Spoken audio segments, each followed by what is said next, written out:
Rencontre avec Herman. Sa carrière. Auteur majeur du 9e art, Herman Huppen a été sacré Grand Prix d'Angoulême en 2016. De Bernard Prince à Brigantus, il réalise en alternant des séries et one-shots à succès. Comanche, Les Tours de Montbory, Jérémia, Duc ont montré son talent pour traiter des thèmes et époques variés. Sans trucage.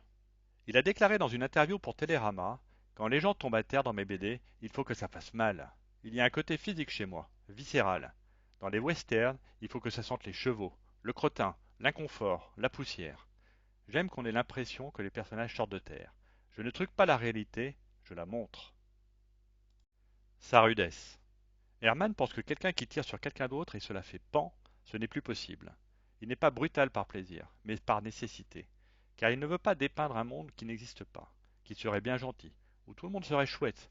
Il affirme que l'humanité est moche, même s'il y a des gens magnifiques. C'est sa philosophie. Ces séries. Elles ne sont jamais bâties sur de longues périodes.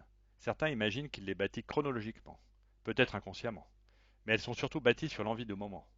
Il a une sorte de machine dans la tête qui tient compte de ce qui vient de se passer et qui réfléchit à ce qui est censé pouvoir se passer. Il est un instinctif. 140 albums. Herman n'est pas capable de citer tous ses albums, voire en a presque oublié certains. Cette prolification n'est pas pour être prolifique. Il travaille 10 heures par jour, 7 jours par semaine, et ne voyage pas beaucoup. Il hait ne rien faire. Tous ces éléments donnent son type d'existence. Sa table de dessin est là, le papier est là, l'œuf est là, il faut qu'il le ponde. Ses scénaristes. Greg est le plus important car il l'a mis sur les rails. C'est grâce à lui qu'il fait ce métier. Herman était dessinateur en architecture et décoration d'intérieur, et son beau-frère l'a poussé à faire de la BD. Ce fut sa première collaboration qui a été remarquée par Greg. Son dessin avait des défauts, mais était vivant. Ensuite, il a galopé. Il ne pouvait plus rien faire d'autre. Son fils. Depuis qu'il travaille avec son fils, avec qui il s'entend très bien, il lui propose des choses sans lui imposer, car il le connaît bien. Il le tire dans certaines voies qui lui plaisent. Il y a un côté harmonieux, alors que souvent entre un père et son fils ce n'est pas évident. Il le pousse toujours à aller plus loin. Ils ont un contact perpétuel. Jérémia, son œuvre. La manière de bâtir ses récits, le climat de ses histoires et l'état d'esprit qui en découle sont très personnels. Personne d'autre qu'Herman ne pourrait les faire. C'est pour cela qu'il n'a jamais lâché Jérémia. Il a peur qu'il y ait un peu de lassitude et quelques répétitions. C'est difficile de dépasser cette appréhension. Il ne veut pas produire quelque chose de soporifique. Un style qui bouge. Inconsciemment, Gigi a fait pousser en Herman un style de dessin. Ce style plus proche de la réalité l'a marqué.